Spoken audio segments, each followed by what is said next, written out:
Well, hello YouTube. Here we are. We have ourselves a beautiful spring day.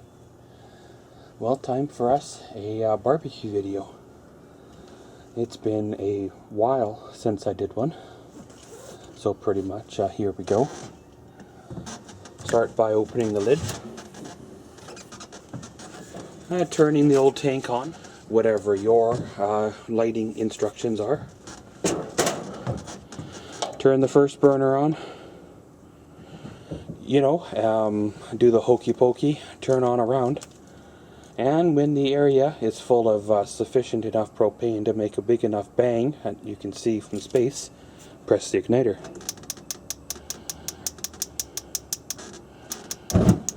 Kind of like that.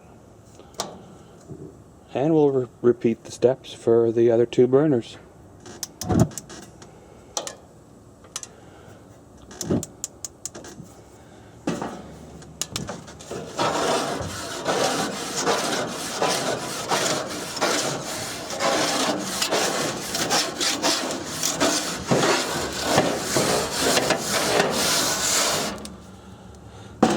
Yes, I know. One of these days I gotta give the barbecue another good once over. It needs another good cleaning. I did it last fall. However, of course, you know, it gets the build up in there, especially when you barbecue quite a bit. And really, you should do a little more often because, well, it's good to maintain your barbecue.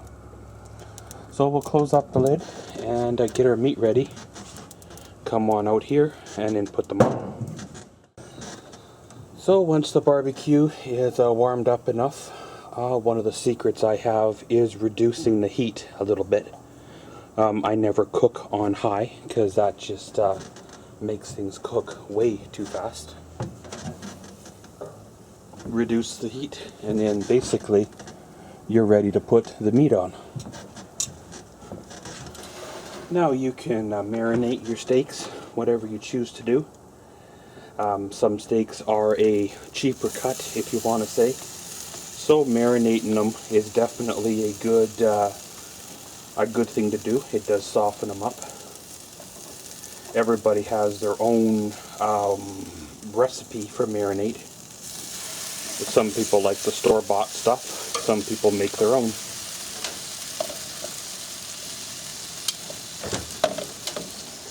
One of the secrets I have as pertain to cooking with the lower heat is it allows things to remain tender. You know, just think of putting a blowtorch to a piece of toast.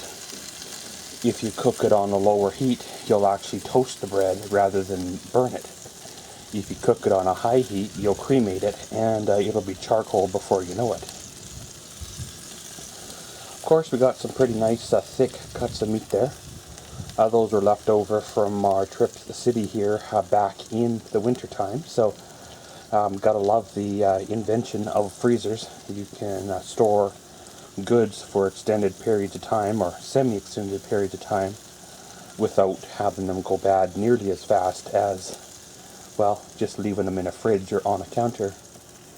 You got to wonder how they did it in the past. You know, they must have had their cellars and they preserved a lot of food, and some areas actually had a hole in the ground that you actually filled with ice and stuff. So it's kind of neat to know that some of that old technology has been, if you want to say, passed down and preserved or given a new facelift on life, kind of brought back as these modern electronics.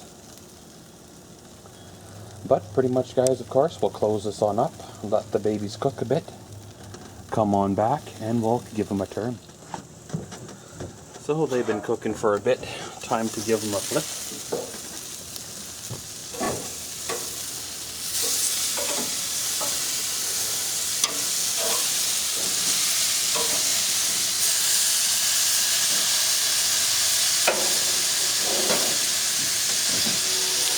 As you can tell, the two thinner ones will obviously be done cooking sooner or quicker than the two thicker ones. At that time, you can either remove the two thin ones off of the burner or the barbecue, or put them up on the warming tray to stay warm while you finish cooking the thicker ones. At this time, if you choose, you can add barbecue sauce. It does give the meat a slightly different flavor. Or you can allow them to cook, well, just the way they are right now. And again, some people have their own special family recipe for barbecue sauce. Some people would never allow store-bought and barbecue sauce on their meat. And others, well, hey, it works just fine, so why not use it? So again, one more time, we'll let this cook and, well, see how she turns out. So I already was out here once and turned them and added barbecue sauce to the other side here. I believe these here steaks are pretty much done. It's just a matter of time in cooking the thicker ones. So we'll take those ones off the heat and we'll concentrate our efforts onto the thick ones and cook them a little bit more. There's a fancy little thing. It's like a fork with a thermometer. That's basically all it is. And it's for checking the internal temperature of meat.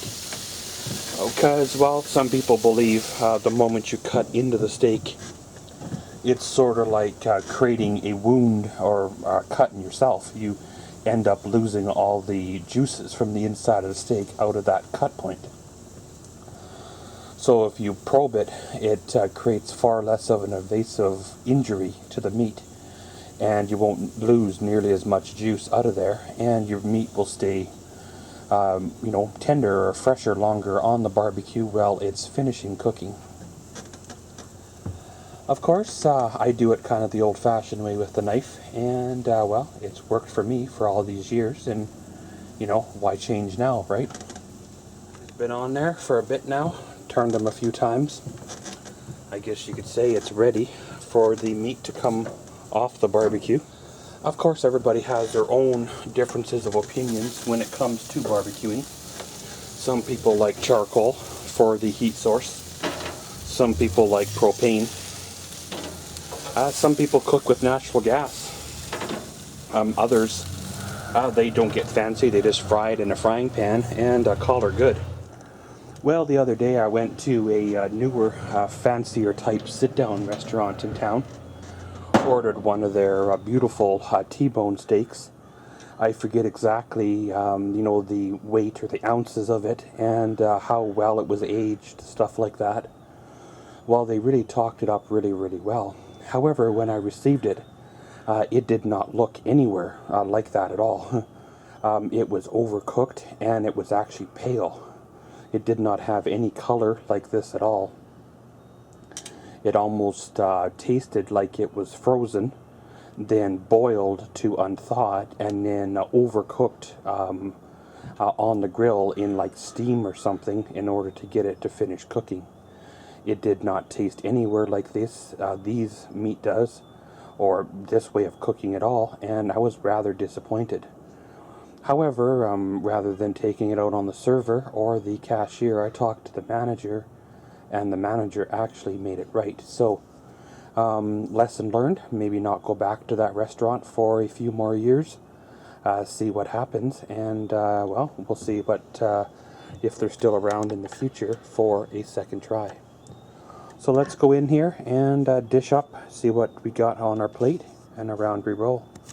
Okay guys, so there we go. Got some potatoes and of course a little bit of mixed vegetables. I got the steak all cut up and basically it's all ready to go. I believe you have to like meat, like eating steak, in order to cook, well, meat, any type of meat properly. If you're not a meat eater, then you have trouble gauging the actual proper way of cooking things. You can't learn really by a book. You kind of got to learn by doing how things look and how they taste when you've have to eat your own cooking after messing up and overcooking something. So of course, with a little bit of practice and whatever your personal preferences are for meat or marinade or barbecue sauce or spices, seasoning, and other garnishments, well, you too can, have some fun with your own backyard barbecue. But pretty much, guys, thanks for joining me on the first barbecue of 2017. We'll probably be having, of course, a few more this year. Tune in for those ones, and around we go. And as always, thanks for watching Maxwell's World. Comment, subscribe, and enjoy.